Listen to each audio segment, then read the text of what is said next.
Hello, neighbor. How's it going? Welcome to D&D Optimized, part of the D4 network. This is the show where each week we take a deep dive into one, sometimes two, specific character builds for Dungeons & Dragons 5e. We theorycraft about them, we crunch numbers, and basically try to create a character that is both really powerful but also really fun to play in-game. If you enjoy creating characters for Dungeons & Dragons almost as much as you enjoy actually playing the game itself, then welcome home. This is where you belong, so we are super happy to have you here, and thanks for being here. My name's Colby, and I'll be your host. Before I jump into the episode this week, really quick, I just wanted to give a little plug for the membership option in the channel. If you enjoy the content, I hope that you'll consider becoming a member. There should be a little button down here that you can click on that tells you to join. It's only like $1 or $2 a month.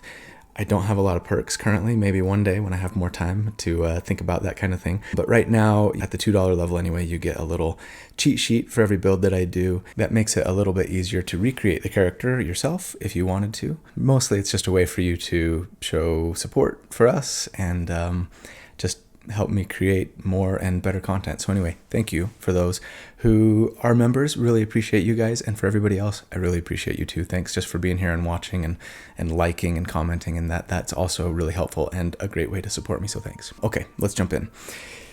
The build that I'm going to do today is among the more quirky, I think, that I've ever done. I had a blast with it. I take a few pretty underpowered subclasses, I think, and a fairly constrained character concept and try to make it work. And I was really pleased with the result. I think it would be a lot of fun to play in game. I hope you guys will enjoy it, and I'm really excited to share. I have received a lot of requests to do this character that I'm about to present today. And I will admit that I've always been pretty surprised every time I get the request to do a build like this. It's basically a character that's focused on healing, but without using magic, or at least without casting spells to heal their allies. A lot of people really seem drawn to the idea of what I'm going to call a combat medic, or like a battlefield triage type character. The first time that I got the request, it seemed super niche and a little odd. But the more people have been asking for it, and the more that I've thought about it, the more appealing the idea has become to me. There's just something really cool about a character, I think, who relies not on magic or even divine aid to heal their allies, but who instead relies on nothing more than their knowledge, their wits, their skill, their sheer passion for keeping their comrades alive, and, well, science, I suppose. I think, ever since Hemingway, probably, maybe sooner, we've romanticized the idea of the combat war medic who will put their own life on the line, in the thickest heat of battle, who will, throw down their weapon to rush to their companion, maybe with a shot of morphine and some bandages, and, patch him back up, get him back in the fight. And the idea of creating that character, that archetype in D&D, sounds pretty fun to me, and maybe a little challenging, but I like a good challenge, so that's okay. That's part of the draw, I think. So that's what we're going to do today. The truth is, I think having a healer, quote unquote, in your D&D party who doesn't necessarily focus on trying to keep their allies in tip-top shape all of the time, but instead is there to kind of patch you up, get you back on your feet when you go down, is probably the best and most efficient way to play a healer in D&D, as we've discussed at length in other support-focused builds that I've done, but most notably, I think, in the support lore bard episode that I did. I kind of talk about that quite a bit in the preamble if you want to check that out. But I will say that this build is definitely going to be more akin to the sorcerer with the magic touch. Okay, here we go, card number 2. Or the Windrunner 3, or the Pokemon Trainer 4. I gotta save one. The Anti-Mage, the Whippoorwill rogue, in that its focus will be not how do I create a character that's incredibly powerful, full stop, but more how do I take this character concept or story that I really like, along with the sort of the limitations that I've artificially placed on myself while creating this character concept in the name of staying true to that character or that story, and then make it as effective and as strong as possible within those constraints. That's kind of what we're going for here, right? Also, as a character that we are primarily trying to optimize for healing, or at least like triage healing, I'm going to refrain, frankly, from a lot of calculations, charts, and graphs with this one. In part because I'm just not convinced that quantifying like healing per round is all that useful or accurate, frankly. And in part to save myself some time, since I was doing most of the prep work for this episode while I was on vacation last week. I will also say this. While the focus of the character will be to sort of heal first, their healing is not going to be amazing. And so I want to make sure that they're also able to fill other roles and do other things, at least somewhat effectively, so that they can feel useful and versatile and, feel like they're making valuable contributions to their party all of the time. Even if they're not like kind of getting somebody back up on their feet, right? So they're going to be a little bit of a jack of all trades, master of none, even though we're not taking any bard levels.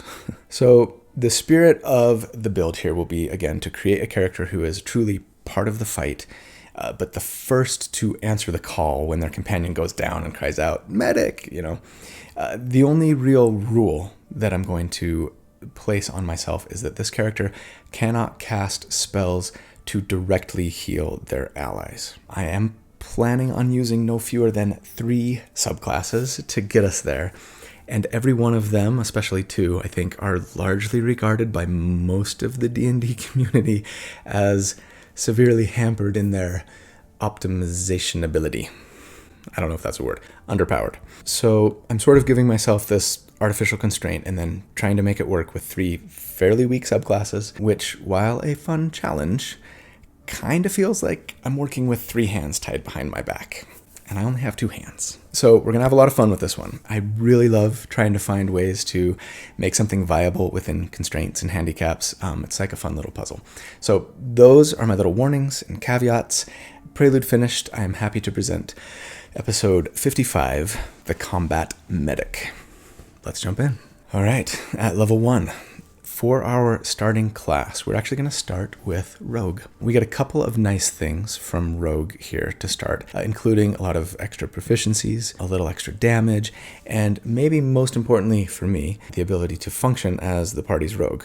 No adventuring party worth their salt would leave home without someone who can scout, and scout stealthily for that matter, and pick locks, and find traps and disarm them, etc. And while that won't be the primary sort of function of the character and what we focus on while we're building them, they should be able to function perfectly fine in that role, filling, I think, an important utility niche. Both are viable. That will help you not feel quite as bad about the not amazing damage that you'll be dealing when you're not performing triage on your allies, right? As for our race, I'm going to say, there's a very important feat for this build that it just really can't function very well without, and I would much rather have it now rather than waiting till level 4 or later to get it. So I would start with Variant Human or Custom Lineage. Custom Lineage does give us Dark Vision, so that you kind of get a benefit there. You could go Variant Human otherwise, though. Now, if you already get a free feat at your table, I would say, honestly, take whatever race that feels best to you. If it were me, I might just go like boring old regular human to get a +1 to all of my stats. It would let you start with some pretty nice, decent scores like across the board, and it would sort of further help us with kind of the jack of all trades thing that we've got going, I think. As for the free feat that we are going to take, obviously, we're going with the healer feat. If you need to heal without spells, this is probably the best way to do it. So, first off, let's go over a couple of things. As a reminder, 1, if an ally goes unconscious, anyone can use an action to make a medicine skill check, and that's a wisdom-based skill check, right? With a DC of only 10, not very high, to stabilize them. Alternatively, you could use a healer's kit. They cost 5 gold, they have 10 charges, they're filled with bandages, salves, and splints, so perfect for any self-respecting combat medic. And as an action, you can expend a charge to stabilize an unconscious creature without needing to make a medicine check. For most people, this is really only useful if you have a terrible wisdom score, right? Or you're a terrible roller, I suppose, because again, you only need a medicine check with a DC of 10 in order to stabilize somebody without a healer's kit. But yeah, without the healer feat, that's really all that a healer's kit does. It lets you stabilize someone without needing a medicine check. Doesn't actually heal them, right? And a stable but unconscious person won't wake up for 1d4 hours, whereupon they will, come out of unconsciousness with 1 hit point. So stabilizing them might keep them from dying, but it's not really going to help much in a fight. With the healer feat, however, when you use a healer's kit to stabilize someone, you actually give them 1 hit point, which means that they are conscious and they can take their turn, assuming they don't get hit again before their turn, that is, you cruel DM. That in and of itself is pretty great. Even better, as an action, you can expend a use of the healer's kit to restore 1d6 plus 4 plus the character's hit die, or in our case, their level, right? In hit points, you can heal for that much. And that's actually pretty decent. I mean, at this level, at level 1, that is 8.5 healing to a first level character. It's pretty decent, especially early on. Probably more than a Cure Wounds spell cast at the first level. Now, they can only be healed in this way by the healer's kit once per short rest, so it is fairly limiting. And I mean, I guess it makes sense, right? Applying Neosporin and Band-Aids to the same cut over and over probably isn't going to do much good.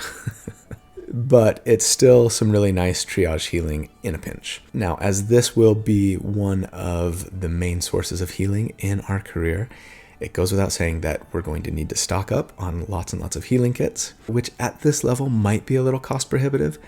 Maybe your DM will at some point let you get a homebrew magic item that's a never-ending healing kit. I don't know, but you might need to take some donations at first to make sure that you've got, a few of these in your backpack so that you can use them when you need them. As for our ability scores, using, as always, the point buy method, I assume, I'm going to recommend that we start with a 14 dexterity and take our +2 there. And then a 14 wisdom and a 14 intelligence. I really wanted a high dexterity so that we could be a good rogue, and also, of course, to help our damage and our armor class, as well as our initiative, etc. As for wisdom, the truth is you don't actually have to have a high wisdom score here for this build. Assuming that we're using healer's kits with the healer feat, a higher wisdom score doesn't actually help us much to heal more. That said, wisdom is a really important saving throw typically for us to have.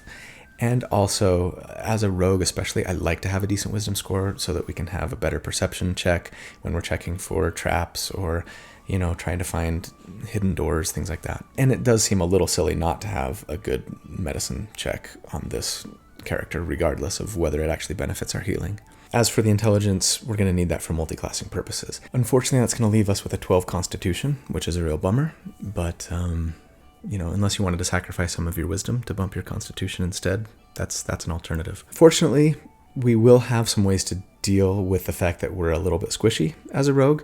Medics aren't really supposed to spend all of their time on the front lines anyway, right? So get in, get out. That's going to be the tactic for us. As for your equipment, I'm going to recommend that you go with the gold buy option and pick up a short bow or a rapier if you want to be in melee. I'm going to recommend going range. So short bow, studded leather, thieves' tools, basic necessities, and then if you have any money left over, as many herbalism kits as your money can buy. Eventually, I'm going to want to get a hand crossbow on this character, but right now they're a little too expensive, so kind of pick one up when you can afford it. As a level 1 rogue, we get expertise, first of all, which lets you double your proficiency bonus in 2 skills of your choice. That's fantastic. If it were me, again, in the name of being a good rogue, I would probably double my bonus for stealth, and probably then you get to double your bonus when you use your thieves' tools as an option if you want.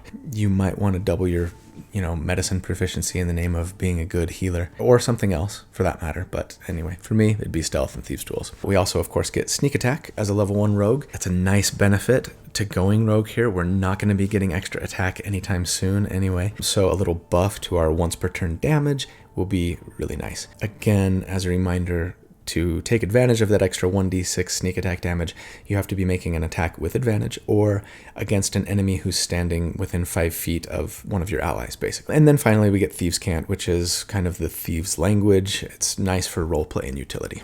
At level 2, we get Cunning Action, which tells us that we can take a bonus action to dash, disengage, or hide. And those things usually require an action, so that's really pretty nice. Again, it will let us more reliably sort of get out of combat without putting ourselves in danger. And Cunning Action will actually come into play quite a bit for this build, I think, and not necessarily for the default things that we typically use it for, because at level 3, we get our Roguish archetype, our subclass, and we are going to go with the Thief. On the one hand, the Thief is like the quintessential rogue, right? On the other, I've never actually used a Thief before in any of my builds because, at least from a numbers optimization perspective, I think they just don't really bring a lot to the table, at least until 17th level, which is really late, although they are chock full of flavor and utility, which is really cool. So here's what we read about the Thief. You hone your skills in the larcenous arts. Burglars, bandits, cut purses, and other criminals typically follow this archetype, but so do rogues who prefer to think of themselves as professional treasure seekers, explorers, delvers, and investigators. In addition to improving your agility and stealth, you learn skills useful for delving into ancient ruins, reading unfamiliar languages, and using magic items you normally couldn't employ. Okay, so maybe for this Thief, you didn't necessarily grow up in a street gang, but are instead the Indiana Jones of the Sword Coast. I really like this idea, actually, for this character, and so I'm going to build on that. You might even teach at a university by day and go on daring dungeon delves at night to uncover ancient artifacts that you bring back to the university to study, or maybe donate them to a local museum. So that's my story, and I'm sticking to it. So as a Thief, we get a couple of features here, of course. We get second story work, which basically lets us climb without a movement penalty and increases our running jump distance by our dex modifier. So probably won't come up a lot in most campaigns, but some nice little utility stuff. And then we also get fast hands, and this is the main reason why I wanted to go with Thief. But the way that I'm hoping we can use this might require a little convincing on the part of your DM. Bear with me. So fast hands lets us use our cunning action, which, remember, required a bonus action, to do some additional things. So we can also now, as a bonus action, make a sleight of hand check. We can use our Thieves' Tools to disarm a trap or open a lock, or, most importantly for us, use an object. Now, for most players, most of the time, this probably won't come up that much, I don't think. As usually, when we're making a sleight of hand or Thieves' Tools checks, it's not during combat. But for us, this has the potential to be kind of amazing. Again, depending on your DM. So, a healer's kit is an object. It normally requires an action to use. We, however, can use it as a bonus action now, freeing up our action to do other things, like, say, shank an enemy with our scalpel or rapier, or shoot him with a bow, or even, like, drag an ally to safety. Now, we can, I think, unquestionably use a bonus action to bring an ally back from unconscious and give them 1 hit point, as per the healer feat. What gets a little more tricky or suspect, however, is the other half of the healer feat that lets us heal our allies for 1d6 plus 4 plus their level, right? See, we're not really told that when you use a healer's kit, you can do this heal. We're specifically told as an action, you can spend 1 use of a healer's kit to heal them, right? That's not exactly the same thing. I am 100% confident that the vast majority of DMs, if you talk to them beforehand and tell them about the character that you're trying to create, the concept that you're going for, the fact that you're taking this subclass for this reason, that you've taken a feat for this reason, right, are going to be okay saying, yeah, sure, you can use a bonus action to use the healer's kit, whether you are stabilizing them and giving them 1 hit point or giving them a 1d6 plus 4 plus their level once per short rest, kind of thing. But there probably are a few stickler DMs out there who would say, no, this action is different than the use an object action and therefore doesn't benefit from fast hands. I would be curious, actually, you tell me if you've ever seen this in game and how your DM ruled and also how you would rule it at the table. But I'm just going to assume that going forward, we can now use a bonus action to heal an ally for 1d6 plus 4 plus their level. Again, remember, only once per short rest per ally, right? But even if you can't, you still should be able to at least bring them to 1 hit point when they go unconscious as a bonus action, thanks to Fast Hand and the healer feat, which will be a really nice way to free up your action to potentially administer some additional first aid to them, which we'll get to in a minute, or again, do other things like drag them to safety, make an attack, etc. And I love this image of a field medic who is so skilled and so quick that they can run in, bandage somebody up, maybe wave some smelling salts under their nose, I don't know, super quick, and then still jump up and fend off attackers all in the same turn. Keep in mind that if you can bring your ally back to consciousness as a bonus action, even if it's just by giving them 1 hit point, they are no longer incapacitated, which means that if they are lying next to an enemy, a melee enemy who's just felled them, you can get sneak attack damage on that enemy. So make sure that you wake up your ally first with your bonus action and then take your action to make your attack so you can get that sneak attack damage. Finally, at level 3, your sneak attack damage goes to a 2d6 now. So that's great. At level 4, something in our character's story has turned them toward the study of artifice. If we're going with the Indiana Jones archaeologist motif, maybe you discovered an ancient civilization in your studies or in your exploration that has mastered the art of artifice, and you've picked up a trick or two from them, and you're hoping to learn more. Perhaps, on the other hand, you have a friend at the university that you teach at who is an artificer themselves, and you've been swapping trade secrets with them. Regardless, we're going to take some artificer levels here to further augment our scientific abilities to heal our companions. And yes, I know, artifice doesn't necessarily have to equal science, but for me, for this character, it does. Now, as an artificer, we pick up some proficiencies, which are important to mention. We get proficiency with medium armor and shields, which we didn't have before. So keep in mind that if you wanted to take a rapier, say, into the fight, you can now do so with a shield, making that option a little more viable. I still think you're generally going to be safer shooting at a distance, but if you're running into the thick of it to, save your fallen companions, you might not always have that luxury. As for medium armor, with studded leather and a 16 dexterity, we're sitting at like a 15 armor class right now. With scale mail, we'd be at a 16, and of course there are better medium armors than scale mail. Go ahead and equip the medium stuff unless you're more concerned about your stealth checks, which as a rogue you probably should be. So until we can bump our decks up higher and or find magical light armor, etc., this is going to be kind of something that you're going to have to weigh the pros and cons of and make a decision. As an artificer, at level 1, we get magical tinkering. This is mostly for utility and some flavor. It basically lets us do things like take a mundane object and make it be able to shed light or play back a recording. It's fun and neat. And then, of course, as a level 1 artificer, we get spells. Now, some people might cry foul here and say I was supposed to create a non-magic user. The rule I gave myself, to remind you, was that I wasn't going to use spells to directly heal my allies, and I'm going to stand by that rule. But let me just say that as far as the spirit of this character goes, I think Wizards of the Coast is in my corner on this one. This is how they talk about artificers and spells. As an artificer, you use tools when you cast your spells.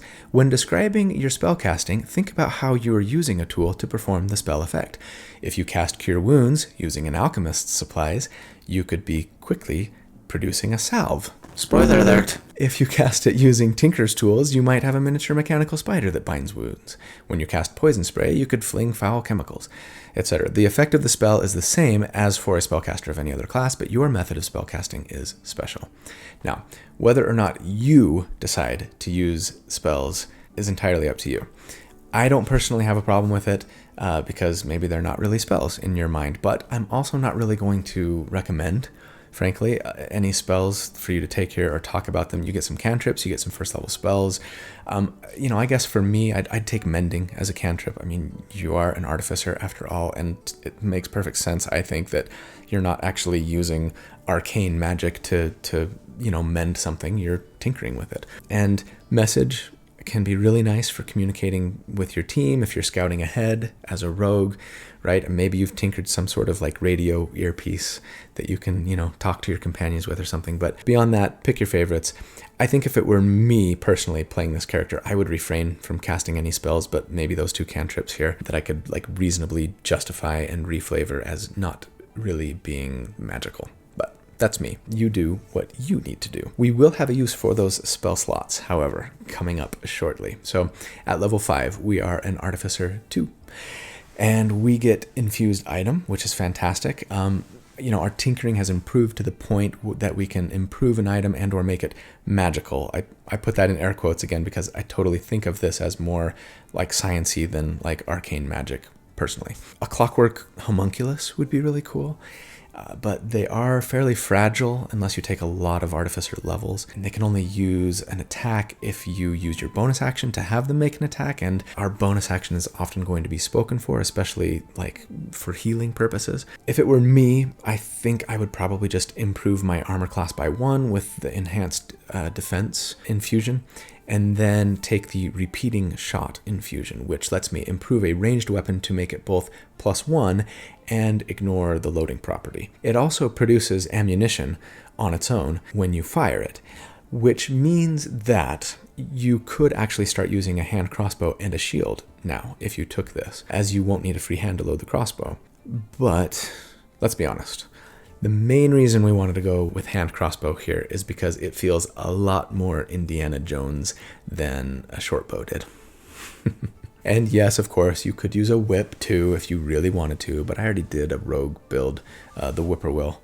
Uh-oh, that's my 5th card. I need more cards. At level 6, you are an Artificer 3, and you get the right tool for the job feature. It's mostly for utility, but with an hour of uninterrupted work, we can produce a set of non-magical artisans tools, whichever we might need. There's a long list of available artisan tools that includes things like leatherworkers' tools, tinkerers' tools, and even alchemists' supplies. Speaking of which, we also get our subclass at level 3, and yeah, I'm taking what I think is the weakest Artificer class of them all, the Alchemist. I have had so many requests to do an Alchemist build, and while I don't plan on going really heavy into Alchemy and Artificer here, at least we got this far, right? So, here's what we read about the Alchemist. An alchemist is an expert at combining reagents to produce mystical effects. Alchemists use their creations to give life and to leech it away. Alchemy is the oldest of artificer traditions, and its versatility has long been valued during times of war and peace. Okay, so not much of a description there for lore. Based on how weak the features of this subclass are and how little time they put into the description of the subclass, I'm thinking Wizards of the Coast might have had to rush this one to get Xanathar's out in time. I don't know.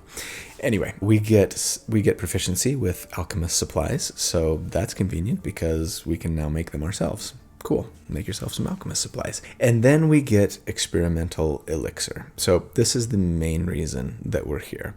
Once per long rest, and if we expend a spell slot for it, more on that in a second, we can create an experimental elixir. As an action, a player can drink the elixir or administer it to someone else. You are supposed to roll on a table when you create the elixir, at least when you do it once per long rest. And doing so will randomly produce one of 6 elixirs that let the drinker do things like fly or gain armor class or even transform, a la like a Dr. Jekyll and Mr. Hyde, which is kind of cool.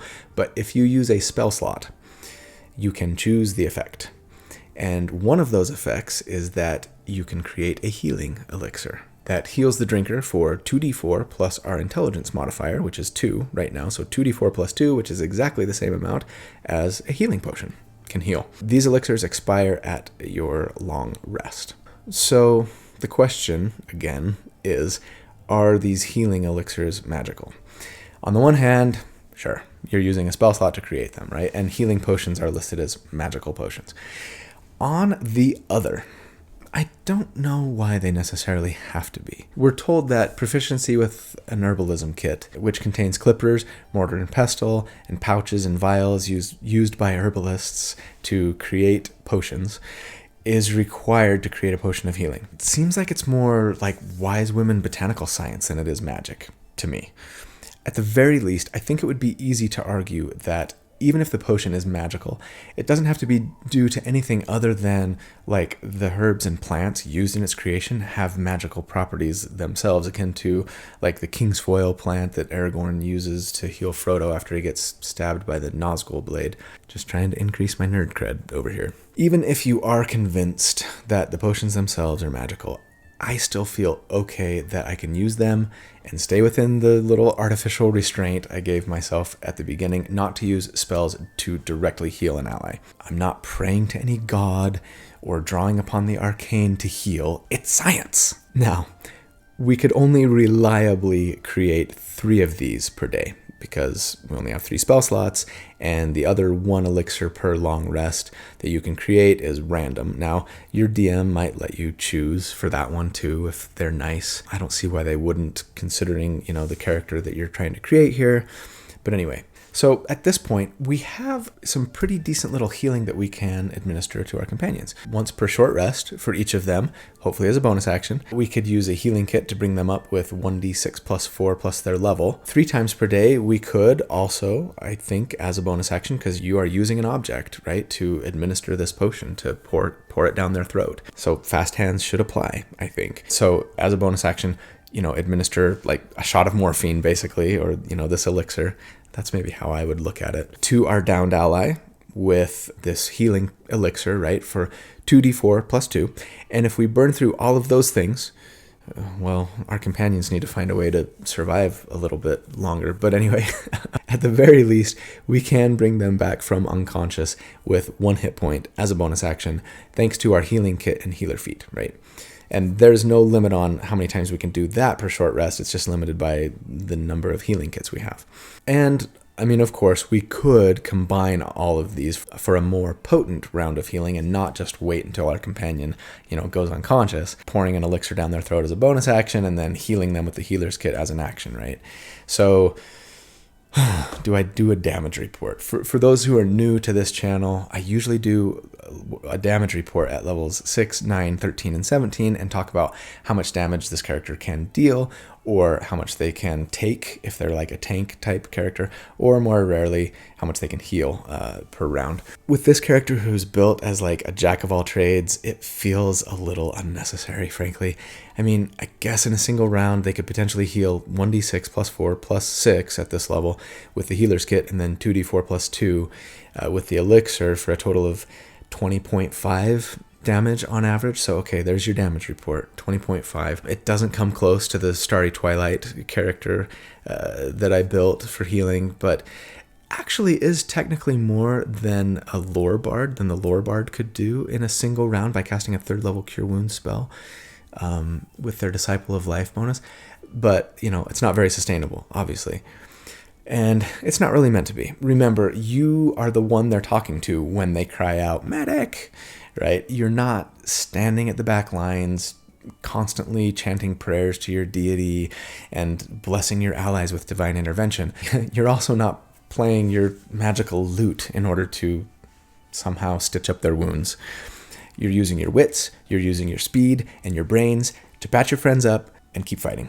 And for what it's worth, you do more damage than the other healer builds that I've done with your D6 hand crossbow plus 1 because of your infusion, plus your dexterity bonus of 3, and your 2d6 sneak attack damage.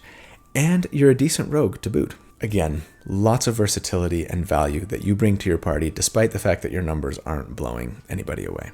So, At level 7, you might want to take another level of Rogue or Artificer here for an ability score increase or feat. We haven't had one yet. It would be really nice, especially I think, to bump our dexterity, to do more damage, increase our armor class, and of course, improve our all-important Rogue features.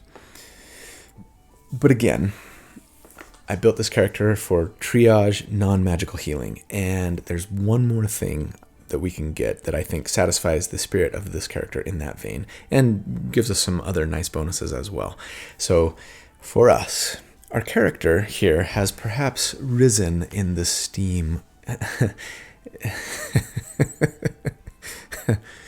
in the esteem of their allies and companions. People have begun to take notice of our heroism, of our bravery, of the way that we throw caution to the wind when our allies are in danger and we risk our own lives in order to save our companions. We probably would have gotten a Medal of Honor by now, many times over, in fact, were we playing this character in the modern era. So someone, perhaps the local captain of the town guard, perhaps the head of the ROTC at our university. What's the medieval version of the ROTC? The City Watch? For that matter, what does ROTC even stand for? Ravenloft or the Curse? Ridicule our thespian comrades. Righteous ostriches that cook. Anyway, someone has approached us in an attempt to recruit us for their cause. Or perhaps has simply offered us some additional martial training so that we can protect ourselves in combat as well as our allies. Perhaps a near brush with death has caused us to seek out this training. Whatever the reason may be, we are taking some fighter levels here. As a fighter, at level 1, we get a fighting style. And, if you really want to lean into the protect my allies at all cost, here, I think Interception is the clear choice. As a reaction, it allows you to impose a shield or a weapon between your ally and their attacker and reduce damage that they would take by 1d10 plus your proficiency bonus. It's a reliably fantastic way to help reduce damage to your allies and protect them, but it does mean that you would need to be standing next to them almost constantly to actually use it, right? And that might mean being in melee yourself, which I would probably, again, advise against for this character, personally. If you wanted to improve your damage, because, as we like to remind ourselves, sometimes the best way to protect your allies is by killing the thing that's trying to kill them, right? I would go for the archery style. That gives us a +2 to hit with your hand crossbow, which is really, really good. Damage-wise is for sure the best fighting style that's out there. So that's what I would probably take if I were playing this character. We also, as a fighter level 1, get Second Wind, which lets us, as a bonus action, heal ourselves for 1d10 plus our fighter level once per short rest. That's really nice, and we're actually going to get more use out of this later. At level 8, we are a fighter 2, which means we get Action Surge. Now you can potentially do even more burst healing to a downed ally, potentially. You could administer, as a bonus action, an elixir, thanks to Fast Hands, another elixir as an action, and then Action Surge and use the Healer's Kit for even more healing. For the record, I would not do this, except in rare circumstances.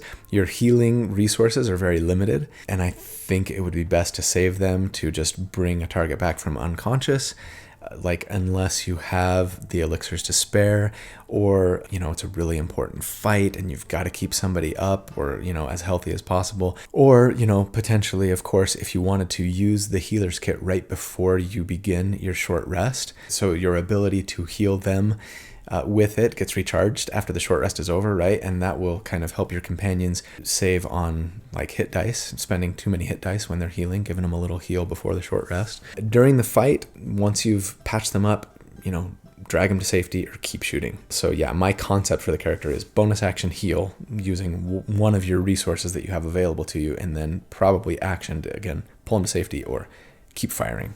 At level 9, we are a fighter 3, and we get our martial archetype, our subclass. And we're going to go, drumroll, with the Banneret, aka the Purple Dragon Knight. Yep, a thief, an alchemist, and a Purple Dragon Knight, all rolled into one super underpowered character. This character is just a walking meme for underused and underpowered subclasses. But seriously, people, this works. I'm telling you. So, Purple Dragon Knights hail from Cormyr, which is a country in Faerun that you may or may not play with in your particular campaign. If you do not, then they are simply known as Bannerets, which coincidentally are not members of the Bruce Banner fan club, nor are they tiny little baby banners. It's so cute. But they are simply a knight leading their vassals into the field under their own banner. I love it. Let's read about the Purple Dragon Knight. So, pledged to protect the crown, they take the fight against evil beyond the kingdom's borders.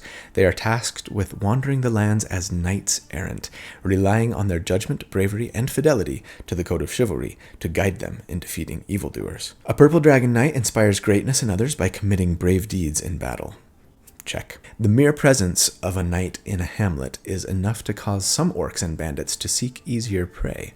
A lone knight is a skilled warrior, but a knight leading a band of allies can transform even the most poorly equipped militia into a ferocious warband. A knight prefers to lead through deeds, not words.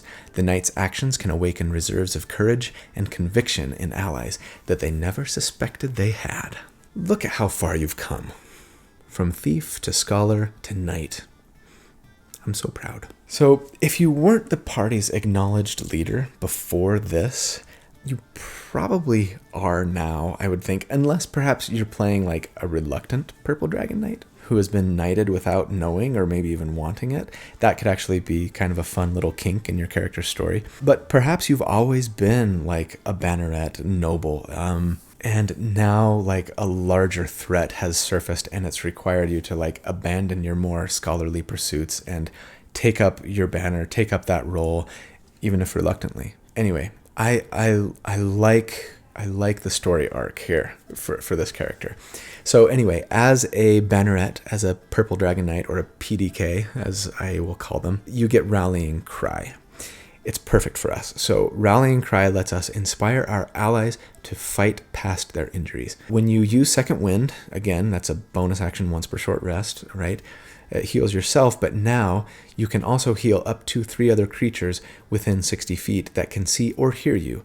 They will regain hit points equal to your fighter level. I love this. I love it flavor-wise. It's the quintessential sergeant, right? Yelling, "On your feet, soldier, get back into the fight!" You know, as they pick their comrades up out of the mud, slap them on their back, and inspire them to keep fighting despite their injuries. Now, it's not a ton of healing, but it does scale pretty nicely.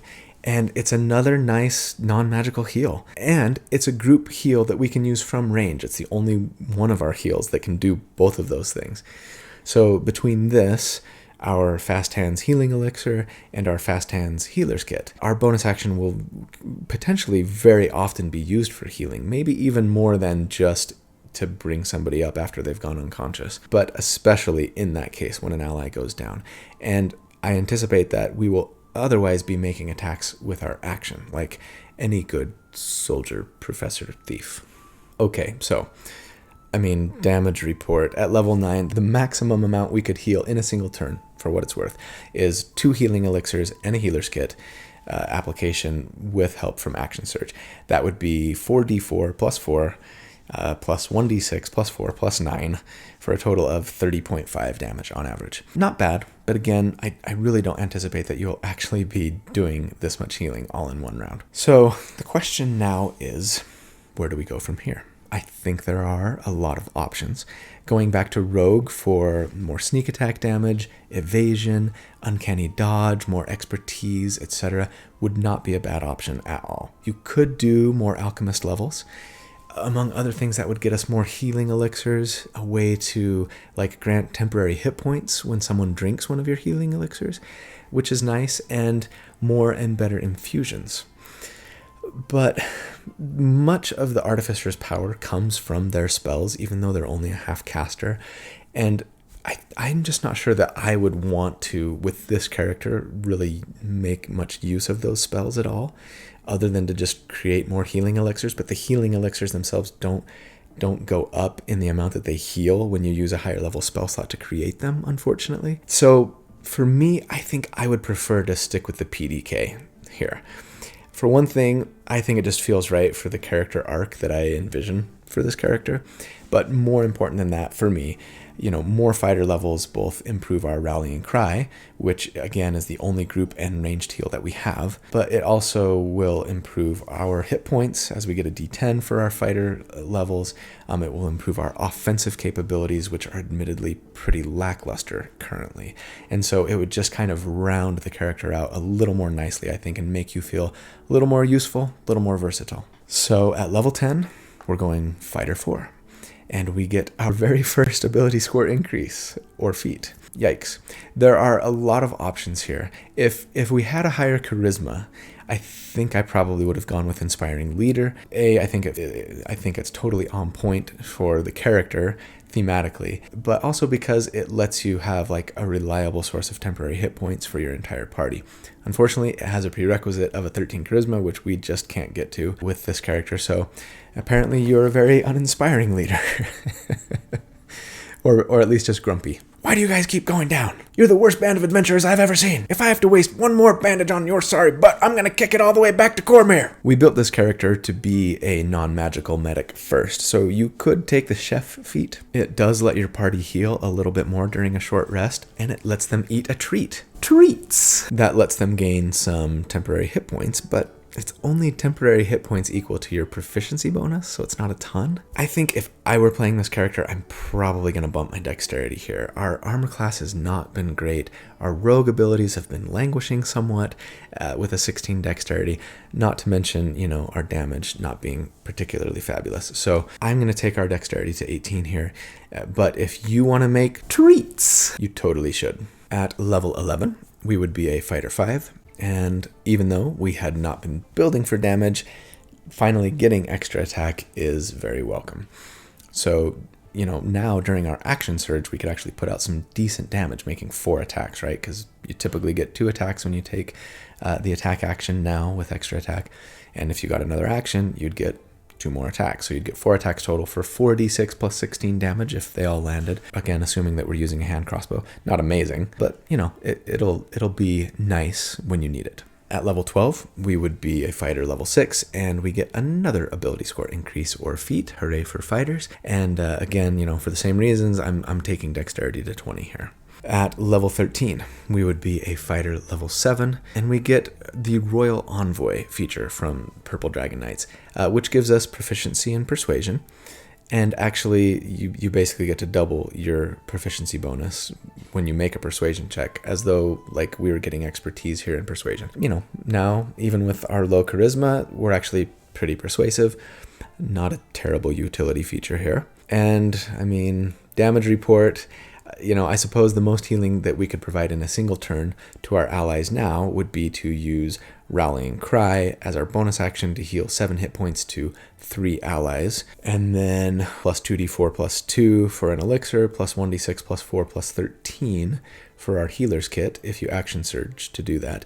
That would be 48.5 healing on average in a single turn. Okay, that's not bad. At level 14, we're a fighter 8, and we get yet another ability score increase or feat, so thank goodness they're coming on fast here. Honestly, this one was a little bit of a tough call for me.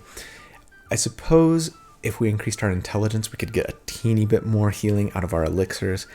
I might want to take Resilient Wisdom here to bolster one of our more important but currently fairly weak saving throws. You could take Mobile to let you more easily get around the battlefield to heal your allies and maybe pull them to safety, give you a little more move speed. But I think if it were me, I would probably take the Sharpshooter feat here to bolster my damage.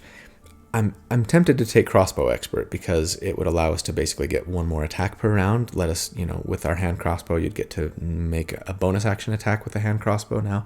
But we kind of have a lot of demands on our bonus action at the moment. And as for Sharpshooter, even though we don't have a built-in source of a way to gain advantage on our attacks, assuming we took the archery fighting style, that +2 to hit goes a long way to temper the -5 to hit we get from Sharpshooter, right? So as a reminder, with a Sharpshooter feat, when you're using a ranged weapon, we can take a -5 to hit but then if it hits, it adds +10, a flat +10 to our damage, which will really bolster this character's offensive prowess. We can also shoot further without disadvantage and ignore 1/2 and 3/4 cover with the sharpshooter feat. So it looks like our practice with our little pistol, our little hand crossbow, has been paying off. At level 15, we are a fighter 9. We get Indomitable. So once per long rest, you can re-roll a failed saving throw. That's nice if it's like a dexterity or intelligence saving throw, which we're proficient in. Might be handy if it's a wisdom or constitution saving throw, which we get a little bump to. But if it's like a strength or charisma save, we're probably going to fail that saving throw on the second try anyway. So can be useful. Once in a while, you'll be really glad to have it.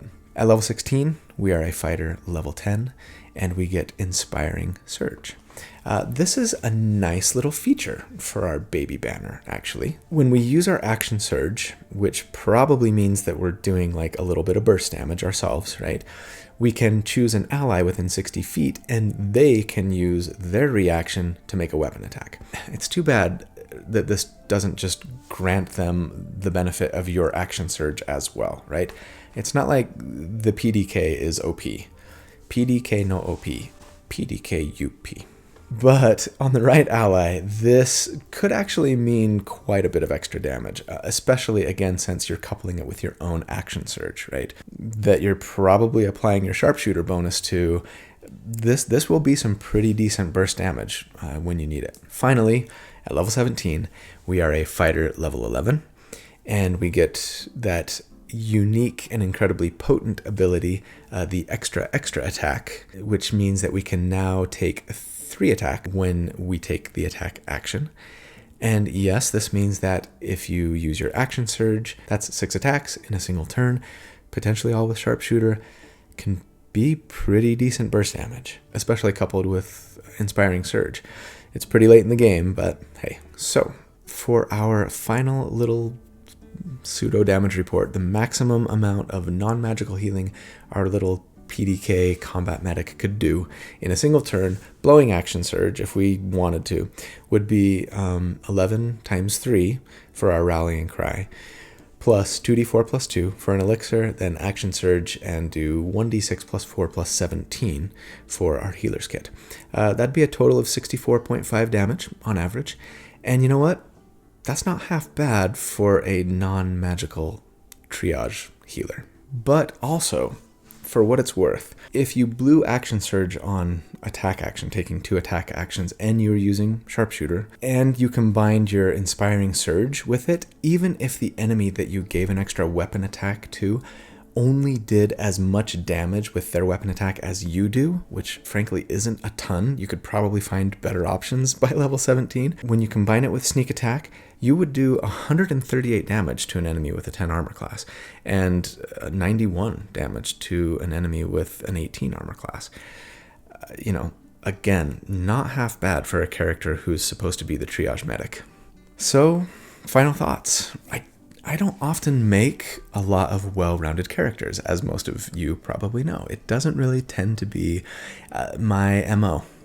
But I had a lot of fun with this character. I really did. Sometimes giving yourself artificial restrictions via a character concept, I think can really help you get super invested in your character and make the role play that much better. Not to mention the actual character creation as well. I really love the way that this character can do so much with, if we're being honest, so little, right? Some of the weakest subclasses in the game, it turns out, can combine to make a pretty viable character who can rogue, who can heal, and even put out some decent damage if you build them right. And that, to me anyway, is what makes character optimization in D&D so dang fun. So, anyway, that is the episode for the week. I feel like it was maybe a little quick, which is rare for me. So you're welcome, or sorry, depending on your opinion of the length of my typical videos. Anyway, I love you guys. You're fantastic. Thanks for watching. I hope you have a fantastic day. And please check out the rest of the content on the channel, from D&D University to the Tales of Veneria to sliding into my DMs. There's a lot of stuff out there, not just these character optimization builds. So anyway, I hope you'll enjoy all of it and that you'll like and subscribe and all of those things. But anyway, have a fantastic day and we'll talk to you soon. Take care.